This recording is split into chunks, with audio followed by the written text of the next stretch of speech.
Oi, pessoal. Vamos continuar aqui falando acerca dos nossos títulos de crédito.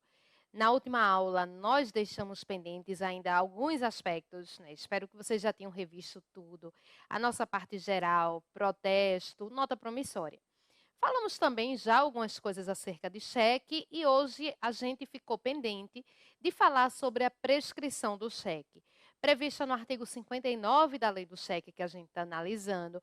E como ele é um título que tem um prazo prescricional um pouco diferente, eu acho que vale a pena a gente comentar sobre isso. Então vamos falar desse assunto para a gente deixar cheque também de lado, porque precisamos ir adiante. Então o que é que a gente tem acerca do cheque, está aqui, a lei já é essa, a gente já tinha falado na última gravação, a 7357 de 85, falamos de conceito, cheque pré-datado, essa coisa toda. Gente, segundo o artigo 59 da nossa lei, o prazo de prescrição do cheque, presta bem atenção nisso, tá? Não pode errar uma questão dessa se cair. O prazo de prescrição de um cheque, ele é de 6 meses. Mas são 6 meses contados a partir de quando? Deixa eu te explicar uma coisa. São 6 meses contados a partir do fim do prazo de apresentação. Não se preocupa que a gente vai te dizer tudo, a gente vai te explicar. Por enquanto, só estamos colocando a regra. Esse prazo de apresentação, se for um cheque de mesma praça, será de 30 dias. Se for um cheque com praças diferentes, esse prazo de apresentação será 60 dias. Então, por partes. Vamos imaginar que eu seja, não Recife, não é aqui, estou escrevendo no lugar errado, na verdade eu queria escrever Renata, saiu Recife. Vamos imaginar que eu, Renata, seja correntista aqui do Banco do Brasil, de uma determinada agência, dentre tantas, de Recife. Gente, para onde eu for, essa é a minha praça. É a praça na qual eu possuo a minha conta corrente. Pois bem, para que tem esse espaçozinho aqui, além da indicação da data? Para eu indicar em que praça eu estou passando o cheque. Se eu passo um cheque aqui em Recife, eu tenho um cheque de mesma praça. Se eu agora saio de Recife e vou aí para Fortaleza para comprar bolsas e sapatos nessa cidade excelente, dentre vários motivos para vender bolsas e sapatos, e eu boto Fortaleza aqui na hora de preencher, eu tenho um cheque de praça diferente. Digamos que hoje seja dia 10 de setembro de 2019. A partir dessa data aqui, gente, eu conto primeiro o prazo de apresentação e depois o prazo de prescrição. Tecnicamente, não conte 7 meses, nem conte 8 meses. Porque se a gente for fazendo rigor, 30 dias mais 6 meses serão diferentes de 7 meses. Tem cuidado com isso, tá? A nossa lei, ela tem algumas funções para esse prazo de apresentação. Mas essa função que eu quero destacar nesse momento é o prazo que demarca o início da fluência da prescrição. Isso vai interessar também para prazo de protesto em relação a cheque. Então, nosso prazo de apresentação ele tem várias funções, mas eu demarco essa nesse momento como a cena mais importante. Ele demarca, ele delimita o início da fluência da prescrição. Deixa eu te mostrar aqui uma outra coisa. Durante todo esse interregno aqui, o banco paga o cheque, se tiver fundo. Se não tiver, nas implicações do cheque sem fundo. Gente, mas vamos imaginar que eu, como advogada, normalmente quem tem crédito para receber tem pressa. Mas às vezes a pessoa é meio, né, assim, descansada, meio desligada, ou tem muito dinheiro, ou tem dinheiro sobrando. E aí a pessoa me procura com cheque ultrapassado esse prazo. Um cliente me procura com cheque de 30 mil, de 40 mil que alguém não pagou a ele depois de um ano da emissão desse cheque. Deixa eu até só escrever para ficar o esquema todo aqui para você. Vem para cá. Aqui conta-se a partir da emissão. Eu dei o exemplo aqui embaixo, né? A partir de 10 de setembro, eu conto 30 dias, mais 60 dias e depois mais 6 meses. Bom, aí esse cliente me procura, sei lá, depois de um ano, depois de 2 anos. E agora, o que é que eu vou dizer a ele? Não tenho mais nada a fazer? Tenho.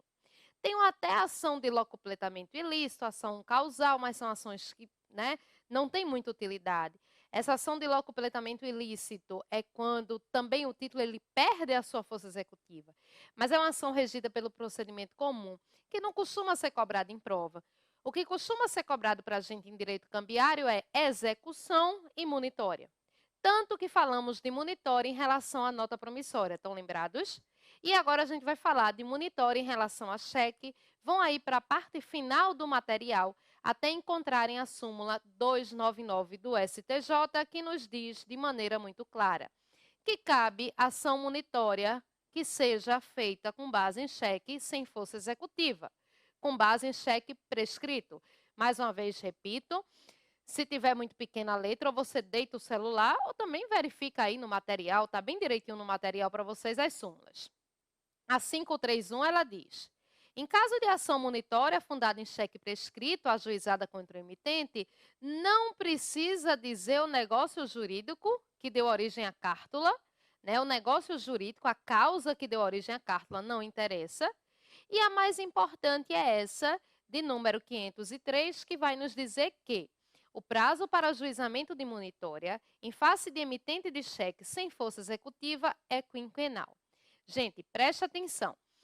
A gente já ressaltou aqui que, nesse caso, a monitória, ou na nota promissória ou no cheque, o título precisa ter perdido a sua força executiva. O prazo de ambas é de 5 anos, mas preste atenção no seguinte. No caso do cheque, cadê minha canetinha? No caso do cheque, são 5 anos a contar do dia seguinte da data de emissão. Vou para aquela de nota promissória que a gente viu na outra aula.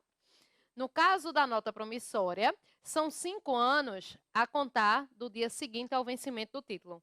Perceberam a tênue diferença? Por quê, professora? Vou lhe explicar. Porque o cheque, pela lei, ele é sempre ordem de pagamento à vista. Como ele é sempre ordem de pagamento à vista, então conta-se do dia seguinte ao seu dia de emissão. A nota promissória não tem essa obrigatoriedade de ser à vista. Pode ser, mas não é obrigatório. E, por isso, o prazo conta-se a partir do dia seguinte ao dia de vencimento. Gente, cheque realmente é uma coisa muito rica para a gente estudar. A gente já viveu num momento onde se utilizava mais cheque. Eu me lembro que antigamente, quando a gente comprava uma carteira, vinha até a divisória do cheque. Lembram-se disso? Vocês que giram aí mais ou menos com a minha idade, seu pai, sua mãe, e tinha que ter, porque senão você nem queria.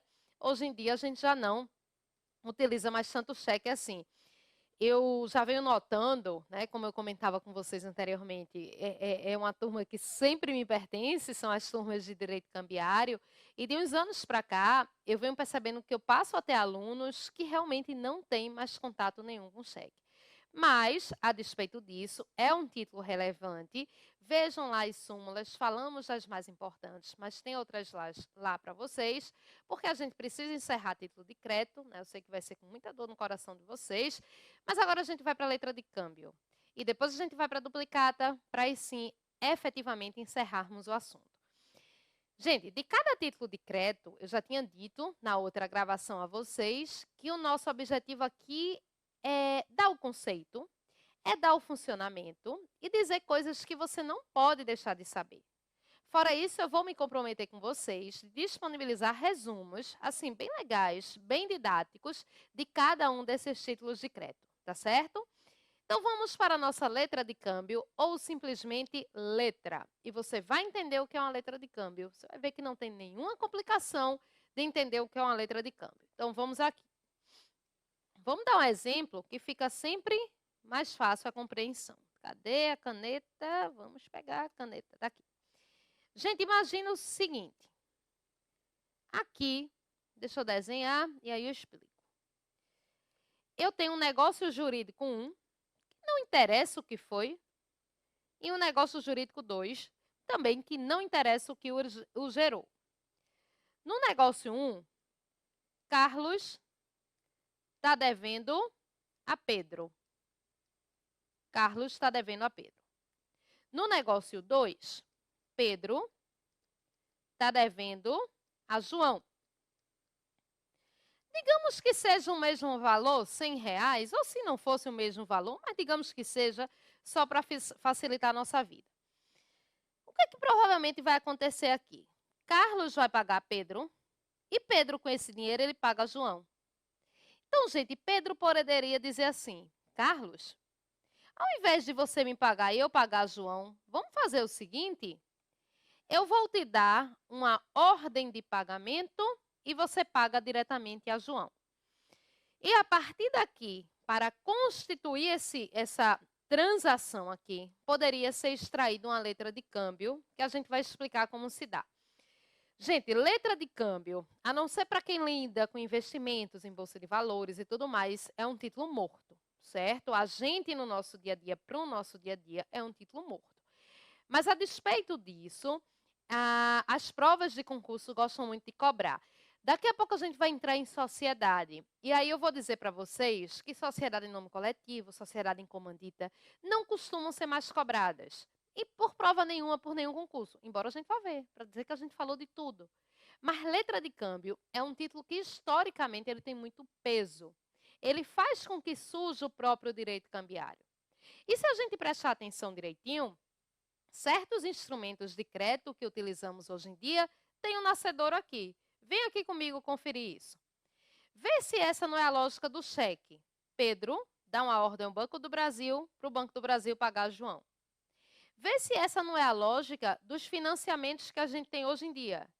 Pedro, ele se dirige ao Banco Itaú para o Banco Itaú comprar um carro para ele.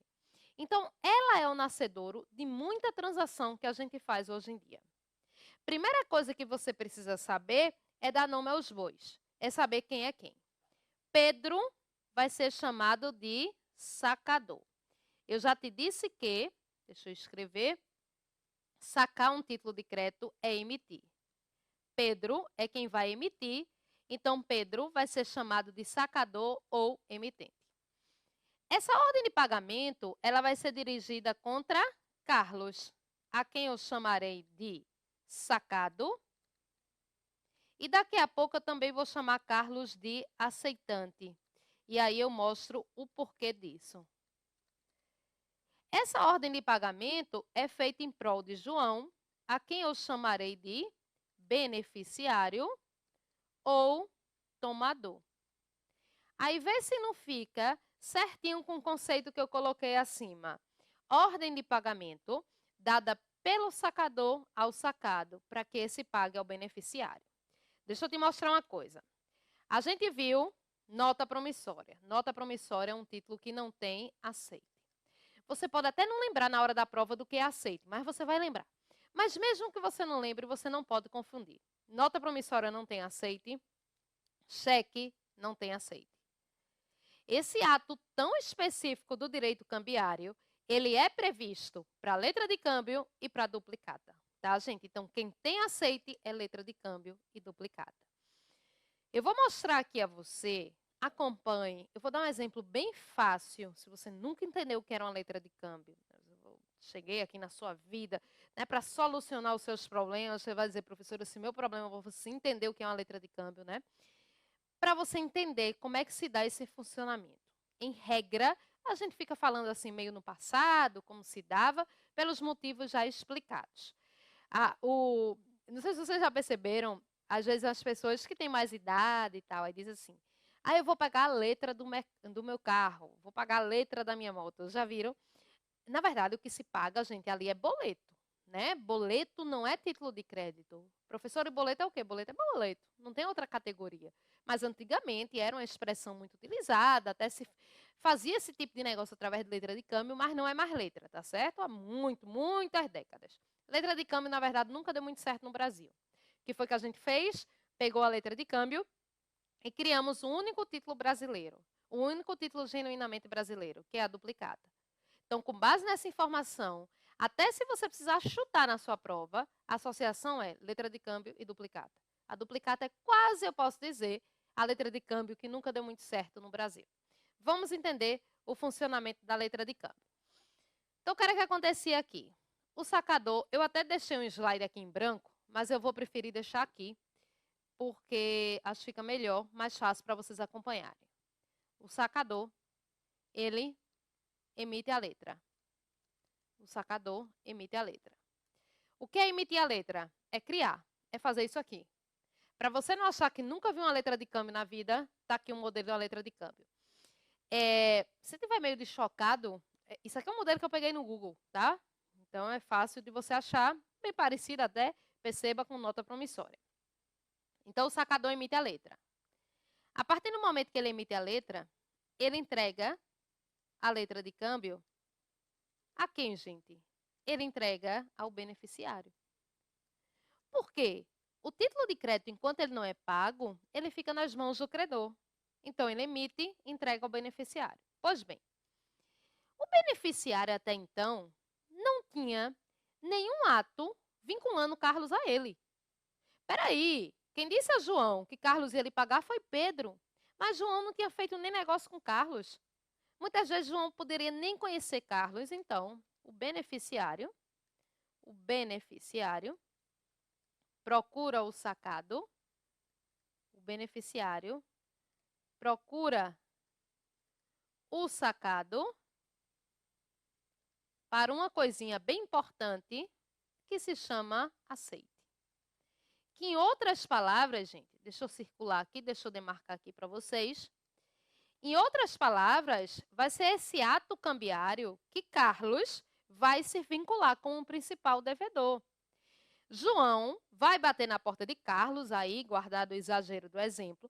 João vai bater na porta de Carlos e vai dizer: Carlos, Pedro disse que você ia me pagar. Você aceita me pagar? Que nada mais é, gente, do que uma assinatura. Olha aqui, no nosso modelinho. Nada mais é do que ele chegar aqui, ó, e fazer assim, ó, aceito. O aceite está aqui na vertical, porque na horizontal tem endosso, aval, a gente já falou disso, mas nada mais é do que essa assinaturazinha. Olha o que eu fiz para você.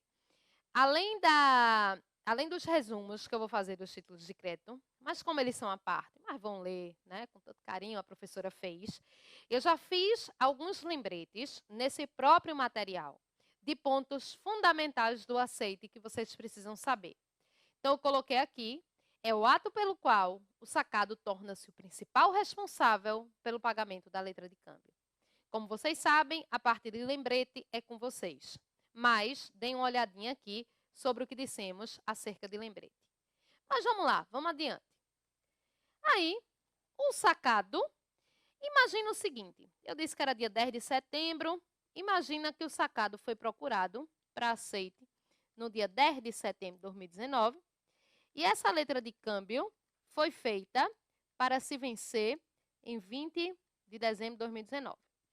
Pois bem, o sacado aqui, ele teria duas posições. O sacado aqui, o que a gente espera que aconteça é que ele aceite. Ele dá o seu aceite. Se ele desse o seu aceite, o credor ia embora para casa e voltava no dia do vencimento.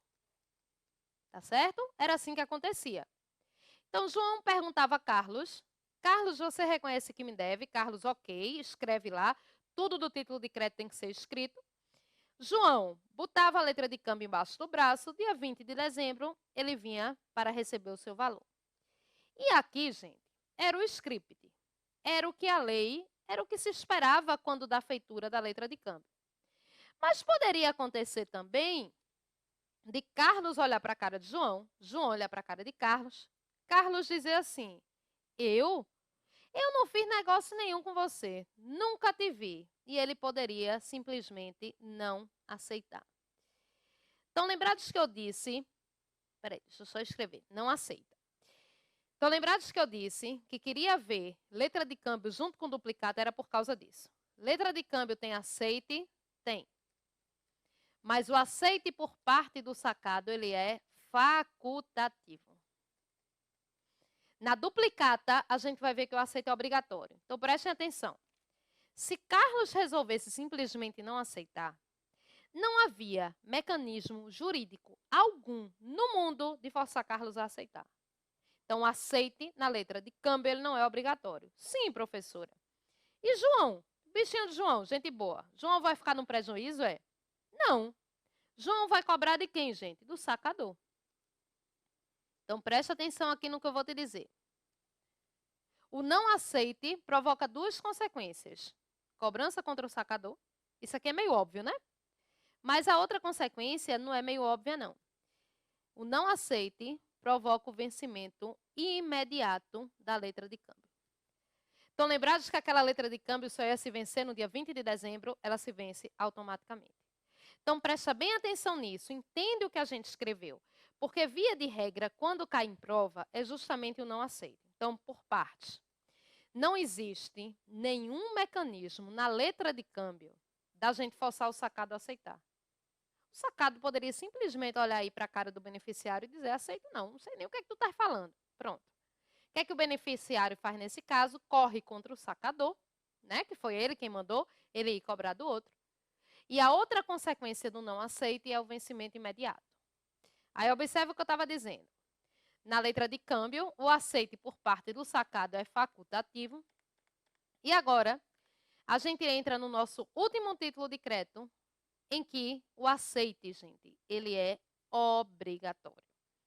Aqui na duplicata, ela tem aceite, vou escrever já que eu escrevi em todos, ela tem aceite, mas o aceite aqui é obrigatório e, por óbvio, a gente vai te explicar o porquê. Mas antes da gente explicar o porquê, vamos aqui entender por partes. A duplicata é regida por uma lei própria, a lei 5474 e 68. Um dia desse eu vi uma pergunta bem brega assim num concurso. A pergunta brega era: qual é o príncipe dos títulos de crédito brasileiro, né? O príncipe, assim, você está apaixonado pelo príncipe. É a letra de câmbio. Desculpem, é a duplicata. Porque foi o único título criado pelo Brasil, foi a duplicata, tá? Então, o príncipe é a duplicata, aí corrigindo. Todos os outros títulos, gente, nós imitamos, né? Até a lei da nota promissória da letra de câmbio, a lei uniforme de Genebra. A duplicata é o único título genuinamente brasileiro. Então, essa lei, né, 5474 e 68, a duplicata ela é um título largamente utilizado, mas aí a gente teve, no final de 2018, eu já havia comentado isso aqui anteriormente com vocês, a promulgação da lei da duplicata virtual. Eita, professora, quando eu estudei na faculdade, não existia isso. Não se preocupe. Tudo que você sabe de duplicata, da duplicata em papel, se aplica inteiramente à duplicata virtual. Na verdade, gente, o que o nosso legislador fez foi criar um instrumento, foi criar a previsão instrumental de como eu tinha uma duplicata virtual, porque isso já era feito em nosso país. Deixa eu te mostrar aqui. Aí, deixa eu achar, tá aqui. Aí entra em vigor, né? Ela é promulgada aí no final de dezembro de 2018, entra em vigor em janeiro, passa uns dias, entra em vigor em 2019, passa uns dias em vacácio legis, a Lei 13.775 de 2018. Mas vejam, efetivamente, ela não traz nenhuma modificação ao conceito de duplicata. Ela não traz modificação no conceito. Ela não traz modificação no que seja triplicata, que é a segunda via da duplicata. Ela não traz modificação em relação a protesto. Ela não traz modificação em relação à execução. Então, tudo isso a gente vai falar em relação à duplicata de papel, mas você saiba que se aplica à duplicata virtual. No bojo do assunto, a razão de ser, nada mudou. A única coisa que pode vir numa prova sua é para o examinador fazer de conta que está tratando de uma coisa nova. Quer dizer, também não é fazer de conta, né, professor? Ele está tratando de uma coisa nova. Mas, assim, ele fazer uma questão lá para dizer que é uma questão atualizada com duplicata virtual. Quando, na verdade, como eu disse, no bojo do assunto, gente, nada mudou. Vejam, e é também importante a gente dizer que a emissão de duplicata sob a forma escritural, facear mediante lançamento em sistema eletrônico de escrituração, gerido por qualquer das entidades que exerçam a atividade de escrituração de duplicatas. A duplicata emitida sob a forma escritural é título executivo extrajudicial e por aí vai. Como eu disse a você, nada mudou. Por outro lado, também não ache que a duplicata de papel ela foi revogada do ordenamento. Não, tá? Pode-se fazer duplicata de papel. Professora, como é que eu assino, né, a duplicata virtual? Da mesma maneira que você tem sua assinatura eletrônica no PJE, a assinatura eletrônica. Então, o que a gente disser acerca de duplicata de papel, a gente aplica aqui para a duplicata virtual. Eu deixei, gente, até marcada aqui a previsão da lei do protesto em relação à duplicata virtual, que fala do protesto à duplicata virtual, tá certo? E aí, vamos vir para cá. Eu disse a você que a duplicata é um título largamente utilizado. Aí você fica pensando, como é que a professora diz que é um título largamente utilizado? Eu não sou uma pessoa leiga, eu sou uma pessoa da área jurídica e eu não lido com duplicata, eu não vejo duplicata. Porque, gente, a duplicata tem uma causalidade. Eu vou explicar o que é isso. Mas com isso, eu digo a vocês, a gente chega na última das classificações dos títulos de crédito. Já foram várias, não foram? A ordem, não a ordem, nominal, portador. O que mais a gente viu? Modelo livre e vinculado, ordem de pagamento, promessa de pagamento, a gente já viu tudo isso. E essa última classificação é essa daqui. A duplicata, ela é o único título causal. Todos os outros 3 títulos são não causais. Então, nota promissória, cheque e letra de câmbio são títulos não causais. O que é que isso significa? Podem ser emitidos com base em qualquer negócio jurídico. Você pode usar o cheque para pagar a escola do seu filho, para fazer feira, para botar gasolina, enfim. Não há negócios jurídicos específicos para eles serem emitidos.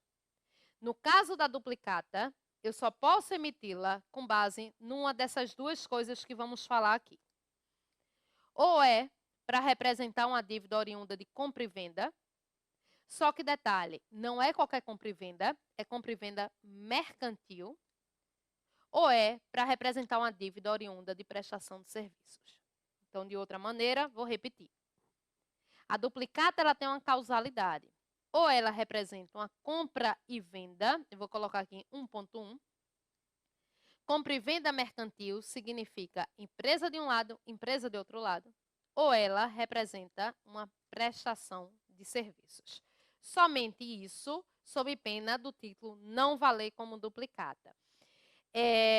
Um dia desse, um colega meu, de outra área, ele é professor de administrativo. É muito engraçado, gente, quando a gente vai virando professor, né? A gente se especializa tanto naquela área, a gente tem que se especializar mesmo. A gente meio que deleta as outras áreas, né? Empresarial é que o povo deleta mesmo. E aí, ele ia comprar um apartamento, ele comprou um apartamento a um determinado vendedor, e esse vendedor, apesar de ser um apartamento de moradia, mas a propriedade era de uma empresa, e como era um contrato, ele já ia pagar à vista e tudo mais, envolvendo a empresa, ele pediu para eu dar uma olhadinha. Né? Aquela velha consulta para os amigos, obviamente, que a gente faz. E aí, lá para as tantas, ele pediu até para eu olhar do ponto de vista empresarial, estava muito bem feito o contrato. Né? A gente vê cada coisa de contrato, de compra e venda, de pré-contrato, de compra e venda de imóvel, mas estava muito bem feito. Estava bem retocável mesmo. Eu disse a ele. Só tinha uma coisa. Lá para as tantas, o contrato dizia, esse meu colega ia pagar à vista, basicamente todo o valor, mas ia ficar assim, aquela coisa de arrumar documento. 3 parcelas de um valor pequeno, sabe? Enquanto eu arrumava mesmo documento. Aí ele colocou lá, o camarada que fez o contrato, colocou lá que meu colega reconheceria aquelas 3 parcelas através de uma duplicata. Não poderia, gente. Essa duplicata ela era nula, tá certo? Porque ela não respeitou a causalidade. Aí eu disse a ele, olha, para você não tem, né? Não vai fazer nenhuma diferença. Agora, tecnicamente, está errado. Normalmente, o que se faz, nesse caso, é nota promissória. É o título mais usual nessas situações. Houve uma época que se fazia muito tipo de financiamento de contrato aqui no Brasil através de leasing, né? Que leasing é tecnicamente um pouco diferente de financiamento, depois a gente vai falar disso, mas era uma forma que se fazia, era muito leasing. Hoje em dia se faz muita alienação fiduciária. E aí, o que foi que as financeiras começaram a fazer? Para cobrar as dívidas, né, das pessoas e tudo mais, dos consumidores, começaram a emitir duplicata. Começaram a emitir duplicata. Aí chegou no STJ. O STJ veio e disse, não, né? Isso aqui, essa duplicata não respeitou a causalidade. Porque, no caso ali, nem era uma compra e venda mercantil, nem era uma prestação de serviços. Então, essa causalidade precisa realmente ser observada. Não sei se vocês prestaram atenção, mas a gente disse que a duplicata, ela vai ser um título emitido a partir de uma fatura. Emitida a partir de uma fatura. Representativa e por aí vai. Até eu coloquei aqui um modelinho da duplicata, tá? Ela faz menção à fatura, como vocês podem imaginar. E aí, gente, isso é muito mais direito tributário do que qualquer coisa, mas não me custa explicar a vocês. Tudo que a gente compra aqui no país tem que ser emitido uma nota fiscal. Aí, a nossa lei da duplicata, já no seu primeiro artigo, vai dizer assim: se o consumidor vai pagar isso daqui num prazo maior do que 30 dias, a loja ela é obrigada a faturar. Você vai dividir uma geladeira em 10 prestações. Então, a loja é obrigada a faturar. E a partir daqui, via de regra, vem o nascimento da nossa duplicata. Que nasce, inclusive, com esse nome de duplicata, por ser quase que uma cópia da fatura. Gente, hoje em dia, isso aqui é tudo um documento só, tá? É nota fiscal fatura. Então, via de regra, desculpem, é assim o nascimento da duplicata. Disso que está aqui para a gente, a única coisa que é título de crédito é a duplicata. Então, tudo que eu compro, independente do preço, da forma de pagamento, tem que ser extraído a nota fiscal. Se eu vou pagar com mais de 30 dias, quem me vende é obrigado a faturar. E a partir daí, via de regra, surge a duplicata. Tanto a nota fiscal como a fatura são instrumentos de fiscalização fazendária. Por isso que eu disse, né, isso é muito mais direito tributário, mas não nos custa nos dar dar para vocês uma mínima palavra. Bom, gente, nosso tempo já acabou. Volto no outro bloco para a gente falar um pouquinho de protesto de duplicata, da figura do aceito obrigatório, execução e encerrar a título de crédito. Daqui a pouco a gente volta.